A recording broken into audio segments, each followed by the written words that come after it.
sarkari-result.com पे। फिर उसके बाद में आप देख सकते हैं IBPOS का फॉर्म आया हुआ है। आप देख सकते हैं उसमें फ़ीस कितना है 850 और SC/ST के लिए 175 और उसमें एज की बात किया जाए तो 20 से 30 साल है।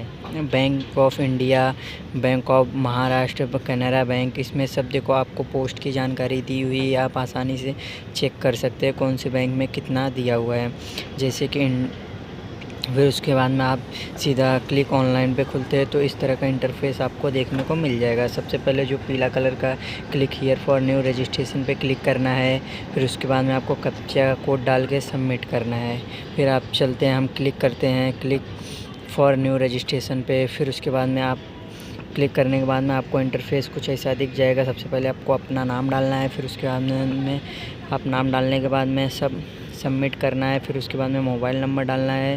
फिर कंफर्मेशन मोबाइल नंबर डाल के फिर कैप्चा कोड डाल के आगे बढ़ना है।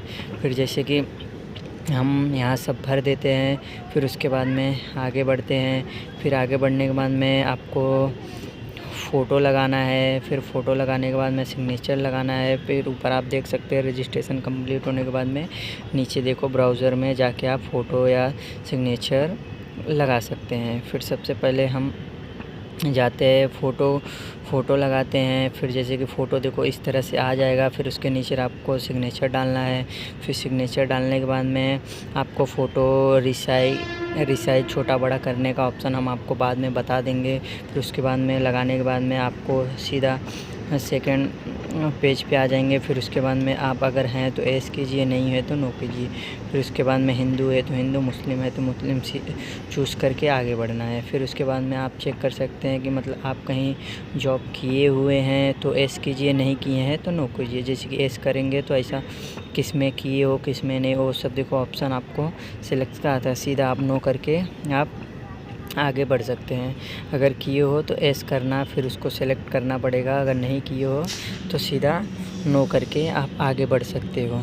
तो हम सीधा नो करते हैं। फिर उसके बाद में नीचे आते हैं। फिर नेशनैलिटी चूज़ करते हैं, जैसे कि हमारा इंडियन है। फिर उसके बाद में स्टेट, फिर उसके बाद में सब कहाँ से बिलोंग करते हैं वो। फिर उसके बाद में आपको सीधा आईडी प्रूफ में आना है। फिर आईडी प्रूफ आपके पास जैसे कि वोटर आईडी, पैन कार्ड, आधार कार्ड है तो एस कीजिए और फिर उसके बाद में यहाँ उसका नाम लिखिए। फिर सीधा उसके नाम लिखने के बाद में फिर आपको नीचे आना है। फिर उसके बाद में उसका मतलब नंबर देना है। क्या हम जैसे कि मेरे पास वोटर आईडी कार्ड था तो मैं वोटर आईडी डाल के उसका नाम डाल दिया। फिर उसके बाद में नाम डाल के नीचे आने के बाद में डेट ऑफ बर्थ दिया तो डेट ऑफ बर्थ सही से फिल करना है जिसका है उसका। उसके बाद में जेंडर चेंज करना है, मेल है तो मेल, फीमेल। फिर उसके बाद में फिर उसके बाद में आपको अपना पापा का नाम डालना है। फिर मम्मी का नाम डालना है। अगर मैरिड है तो मैरिड, अनमैरिड है तो अनमैरिड डालना है। फिर जैसे कि सब एड्रेस सब फुलफ़िल करने के बाद में सीधा आपको आगे बढ़ना है। स्टेट और पिन कोड कंपलसरी डालना चाहिए। फिर उसके बाद में जिसमें मतलब जैसे कि स्टार मार्क जिसमें है तो उसको स्टार मार्क को आपको कंपलसरी करना ही है। अगर एड्रेस सेम है तो वहाँ एस करके क्लिक करिए। फिर उसके बाद में जैसे कि हम आए फिर वेरीफाई करने के लिए जैसे कि हम किए तो देखो यहाँ रेड मार्क आ गया क्योंकि एक फॉर्म छूट गया है, इसकी वजह से नहीं हुआ। जैसे कि आप देख सकते हैं यहाँ एस करना था, नो करना था तो हमने कुछ भी नहीं किया था, इसकी वजह से रुक गया था। फिर हम करते हैं, फिर देखो जैसे कि फिर एक कॉलम छूट गया है। फिर जैसे कि डेट ऑफ बर्थ नहीं डाले थे, फिर उसको वापस सबमिट करते हैं। फिर आगे बढ़ते हैं। फिर आगे बढ़ने के बाद में देखो आप कैसा सक्सेसफुली हो गया। फिर सब फॉर्म कंप्लीट करने के बाद में आप ऑटोमेटिक सक्सेसफुली हो जाएगा। फिर उसके बाद में हम सीधा आते हैं पोस्ट ग्रेजुएशन पे। फिर क्या करते हैं, कौन से बीकॉम की हो, बीकॉम कॉमर्स की हो तो आप कौन से ईयर में पास हुए हो, फिर कितना परसेंटेज है वो सब आपको डाल देना है। जिसमें मतलब स्टार मार्क है वो डालना कंपलसरी है, नहीं है तो नहीं डालेंगे। फिर उसके बाद में हम आगे बढ़ते हैं। फिर जैसे कि आपको कौन कौन सा भाषा आता है, लैंग्वेज जैसे हिंदी, इंग्लिश, मराठी कुछ भी आता रहे तो आप यहाँ आसानी से भर के आप आगे बढ़ सकते हैं। जैसे कि फिर उसके बाद में आगे बढ़ने के बाद में तो सक्सेसफुली हो जाएगा।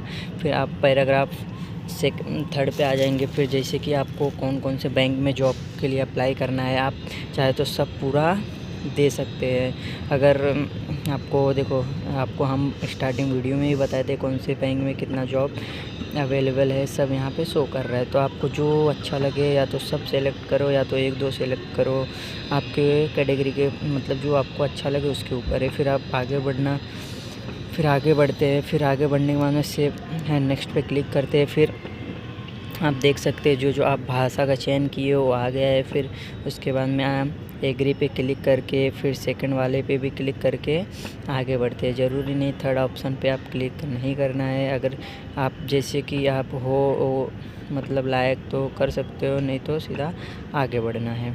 फिर जैसे कि आगे बढ़ने के बाद में आप देख सकते हो कि पेपर जो एग्ज़ाम है डॉक्यूमेंट अपलोड किए हो उसका लिस्ट आपको, फिर कैप्चा कोड डालना है, फिर हैंड राइटिंग से मतलब एग्ज़ाम देना है। फिर उसके बाद में वो अपलोड करने के बाद में सेक्रेटरी कोड मतलब वही कैप्चा डाल के आप जैसे कि इन्फॉर्मेशन स्ट्रक्चर में आप देख सकते हैं इधर बेसिक इन्फॉर्मेशन दिया रहता है। आप फॉर्म भरने से पहले इसको पूरी तरह से पढ़ ले और अवश्य पढ़ना चाहिए, क्योंकि ये आपको फॉर्म फिल करने में मदद करता है। इसकी वजह से आपको ये पढ़ लेना चाहिए, क्योंकि आप नहीं पढ़ेंगे तो आपका फॉर्म जो है वो प्रॉपर नहीं भरा जाएगा, क्योंकि इसमें सारा स्ट्रक्चर दिया रहता है, आपको भरना कंपलसरी है।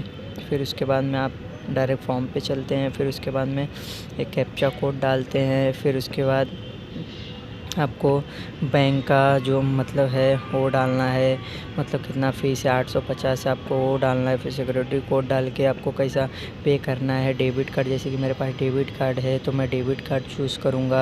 आपके पास और कोई सुविधा है तो आप उससे भी भर सकते हो। फिर उसके बाद में डेबिट कार्ड के लिए करने के बाद में आपको डेबिट कार्ड का नंबर डालना है। फिर उसके बाद में वो सब करने के बाद में लॉगिन ऑलरेडी हो जाएगा। फिर उसके बाद में सबमिट करने के बाद में फॉर्म को प्रिंट आउट करके ले लेना है। Thank you for watching video.